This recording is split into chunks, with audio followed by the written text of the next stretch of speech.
इस टॉपिक पर आपके कई सारे कमेंट्स आए हैं कि किसी गलत अकाउंट में आपने यूपीआई कर दिया है, रॉन्ग यूपीआई हो गया है। अब आपने किसको पैसा भेजा है, उनकी डिटेल आप कैसे पता करें। तो आज की वीडियो में हम इसी को देखेंगे। 3 स्टेप फॉलो करके आप अकाउंट जिसको आपने पैसा भेजा है उनका अकाउंट नंबर, बैंक का नाम, सब कुछ पता कर सकते हैं। यहाँ पर हम केवल मैं आपको बताऊंगा नहीं, बल्कि सारे स्टेप्स हम लाइव डेमो के माध्यम से देखेंगे। तो चलिए एक एक करके देखते हैं कि ये सभी स्टेप्स क्या हैं। सबसे पहले तो आपको ट्रांजैक्शन हिस्ट्री में जाना है और यूपीआई आईडी को नोट डाउन कर लेना है। जिस अकाउंट में आपने गलती से पैसा भेज दिया है, वो भले ही किसी भी ऐप से आपने भेजा हो, उसमें आप ट्रांजैक्शन हिस्ट्री में जाएंगे तो यूपीआई आईडी वहाँ पर शो करता है और उसको आप नोट डाउन कर लीजिए। ये कैसे करना है, चलिए इसका एक डेमो भी हम देख लेते हैं। देखिए, गूगल पे को यहाँ पर मैं ओपन कर लेता हूँ। तो गूगल पे के होम स्क्रीन पर अभी हम हैं। इसमें ट्रांजैक्शन हिस्ट्री में चलते हैं। ट्रांजैक्शन हिस्ट्री थोड़ा नीचे चलते हैं तो देखिए, 18 मई को मैंने एक ट्रांजैक्शन किया था, मिस्टर सुभाष यहाँ पर लिखा हुआ आ रहा है, आप देख सकते हैं।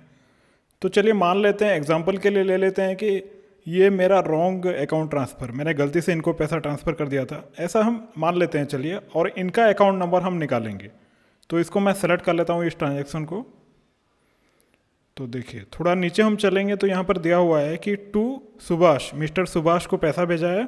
उसके बाद उनका यूपीआई आईडी यहाँ पर दिया हुआ है। इस यूपीआई आईडी को नोट डाउन कर लेता हूँ मैं, और थोड़ा सा मैंने इसको ब्लर करके रखा है सिक्योरिटी रीजंस की वजह से। बाकी आप किसी भी यूपीआई ऐप का इस्तेमाल कर रहे हैं तो आप ट्रांजैक्शन हिस्ट्री में जाएंगे तो बहुत ही आसानी से यूपीआई आईडी आप पता कर सकते हैं।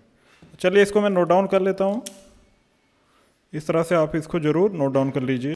यूपीआई आईडी हमने यहाँ पर नोट कर लिया है। उसके बाद दोबारा उसी यूपीआई आईडी पर हमें पैसा भेजना है, दोबारा पैसा भेजना है। एक बार हमने गलती से पैसा भेज दिया था, इस बार हम जानबूझकर पैसा भेजेंगे, लेकिन कुछ बातों का यहाँ पर ध्यान रखना है। जैसे कि आपको यूपीआई आईडी से ही पैसा भेजना है और इस बार हम एसबीआई अकाउंट से पैसा भेजेंगे। किसी भी यूपीआई ऐप का आप इस्तेमाल कर सकते हैं, जैसे कि फ़ोनपे, गूगल पे, पेटीएम, जो भी आप इस्तेमाल करें उसमें कोई दिक्कत नहीं है। लेकिन आपको एसबीआई अकाउंट से ही इस बार यूपीआई करना है और यूपीआई आईडी के थ्रू ही पैसा भेजना है।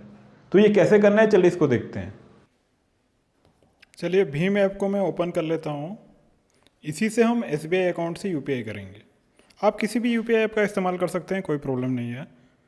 तो यहाँ पर आप देख सकते हैं कि state bank of India, SBI का अकाउंट हमारा लिंक्ड है, इसी से हम यूपीआई करेंगे। तो सेंड टू बैंक और यूपीआई, हम यूपीआई आईडी पर पैसे भेजने वाले हैं।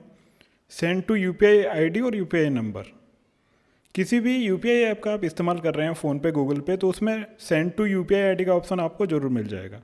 तो यूपीआई आईडी मैंने यहाँ पर नोट डाउन करके रखा है। चलिए, इसको एंटर कर लेता हूँ। इसको नेक्स्ट कर लेते हैं।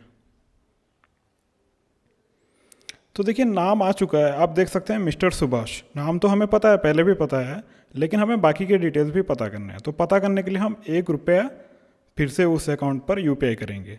ध्यान दीजिए, अभी हम एसबीआई अकाउंट से यूपीआई कर रहे हैं। चलिए, इसको मैं नेक्स्ट कर लेता हूँ।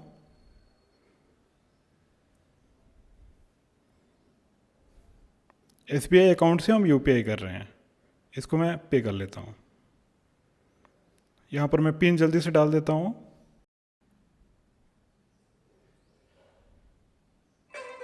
तो यहाँ पर हमारा ट्रांजैक्शन सक्सेसफुल हो चुका है। अभी हमने स्टेप 2 यहाँ पर कंप्लीट कर लिया। तो यहाँ पर हमने 1 रुपया भेज दिया। उसके बाद फाइनल स्टेप में हम एसबीआई के ऑफिशियल वेबसाइट पर जाएंगे और वहाँ से हम सारे डिटेल पता कर सकते हैं। तो ये कैसे करना है, चलिए देखते हैं। यहाँ पर मैंने एसबीआई के ऑफिशियल वेबसाइट को ओपन कर लिया है, sbi.co.in। उसके बाद देखिए, टॉप में कस्टमर केयर का सेक्शन है। इसको आप मोबाइल से भी ओपन कर सकते हैं। कस्टमर केयर का सेक्शन है, इसको मैं सेलेक्ट कर लेता हूँ। अब रजिस्टर योर कंप्लेंट। देखिए, हम कोई कंप्लेंट रजिस्टर नहीं कराने वाले हैं, हमें सिर्फ डिटेल पता करने हैं कि अकाउंट नंबर क्या है, जिनको हमने गलती से पेमेंट कर दिया था उनका अकाउंट नंबर क्या है, बैंक कौन सा बैंक है, वो हम पता करने वाले हैं। लेकिन फिर भी हमें इसी ऑप्शन पर जाना होगा। तो चलिए, इसको मैं सेलेक्ट कर लेता हूँ।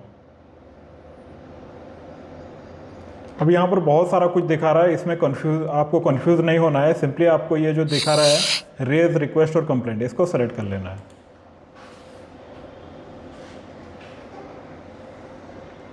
सबसे पहले तो रेज रिक्वेस्ट कंप्लेंट टाइप में इसको हम यूपीआई रिलेटेड कर लेते हैं। उसके बाद नीचे एक ही ऑप्शन है, इसको मैंने सेलेक्ट कर लिया। अब इसको सबमिट कर लेते हैं।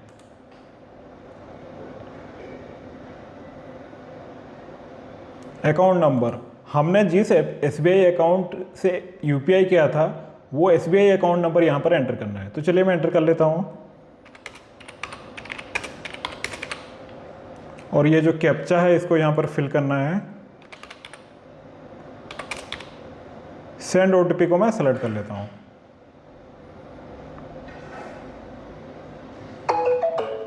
देखिए ओटीपी आ चुका है। एसबीआई अकाउंट के साथ जो मोबाइल नंबर रजिस्टर्ड है उसी मोबाइल पर आपका ओटीपी आएगा। ओटीपी, हाँ, यहाँ पर मैं ओटीपी एंटर कर लेता हूँ 7666। अब इसको वैलिडेट कर लेते हैं।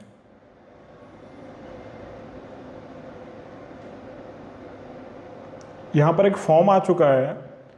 तो कैटेगरी ऑफ कंप्लेंट्स में फाइनेंशियल कर लेते हैं, प्रोडक्ट एंड सर्विसेज में रॉन्ग पेमेंट ट्रांसफ़र कर लेते हैं, नेचर ऑफ कंप्लेंट में amount transfer into wrong account. उसके बाद डेट, ये सबसे ज़रूरी है। देखिए 27 जुलाई को हमने ये ₹1 भेज के देखा था, तो हम 27 जुलाई का यानी कि आज ही मैं ये शूट कर रहा हूँ, डेट सेलेक्ट करेंगे और उसके बाद फैच यूपीआई ट्रांजैक्शन कर लेंगे। फैच यूपीआई ट्रांजैक्शन करने पर होता यह है कि उस डेट को, उस तारीख को आपने जितने भी ट्रांजैक्शन किए होंगे यूपीआई ट्रांजैक्शन, वो सब कुछ यहाँ पर शो हो जाएगा। तो नीचे थोड़ा स्क्रॉल कर लेते हैं। तो यहाँ पर आप देख सकते हैं कि 3 ट्रांजैक्शन दिखा रहे हैं। बेनिफिशियरी नेम, यहाँ पर मैंने बहुत सारा कुछ ब्लर करके रखा है क्योंकि सिक्योरिटी रीजन्स भी रहता है। ऐसे पब्लिकली हम सब कुछ शो नहीं कर सकते, लेकिन आप जब इसको ट्राई करेंगे तो आपको यहाँ पर सारा इन्फॉर्मेशन लिखा हुआ मिलेगा। तो देखिए बेनिफिशियरी नेम दिया हुआ है सुभाष, मिस्टर सुभाष। उनका पूरा का पूरा अकाउंट नंबर यहाँ पर आ चुका है, मैंने इसको ब्लर कर दिया है। आईएफएससी कोड भी आ चुका है। अब थोड़ा ऐसे इसको आगे स्क्रॉल करेंगे तो ट्रांजैक्शन अमाउंट देखिए ₹1 हमने भेज के देखा था वो भी आ रहा है, और transaction ID, transaction reference number भी यहाँ पर आ रहा है। तो इस तरह से आप पूरा का पूरा अकाउंट नंबर पता कर सकते हैं। तो अभी हमारे पास पूरा अकाउंट नंबर आ गया और आईएफएस कोड आ गया।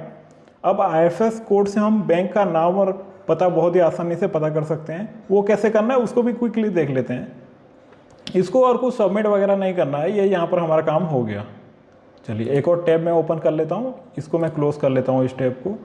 गूगल पर चलते हैं।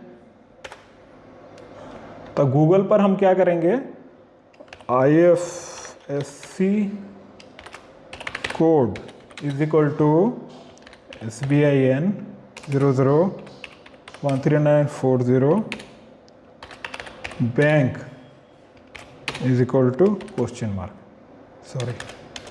बैंक तो इस फॉर्मेट में आपको लिखना है कि IFSC कोड आपके पास है। IFSC कोड = ये जो आपको मिला है, उसके बाद कोमा बैंक =। इस तरह से हम, चलिए सर्च करके देखते हैं। देखिए आप देख सकते हैं कि यहाँ पर बैंक का नाम आ चुका है, उसके बाद ब्रांच की डिटेल भी आ चुके हैं। हाँ, इसको हम बैक कर लेते हैं। देखिए AI मोड में अगर हम चलेंगे, हाँ, तो देखिए यहाँ पर दिखा रहा है ये IFS कोड हमने जो डाला है ये स्टेट बैंक ऑफ इंडिया का है, और ब्रांच कौन सा है, ब्रांच है RCPC अलीगढ़ का है। तो इस तरह से हम IFSC कोड अगर हमारे पास है तो बैंक की डिटेल हम बहुत ही आसानी से पता कर सकते हैं। तो आपके लिए वर्क कर रहा है या इसमें आपको कोई परेशानी आ रही है, कमेंट सेक्शन में जरूर लिखें, और इस वीडियो को एक लाइक कर दीजिए। चैनल के साथ जुड़े रहने के लिए चैनल को अभी सब्सक्राइब कर दीजिए। मिलते हैं नेक्स्ट वीडियो में। धन्यवाद, नमस्कार।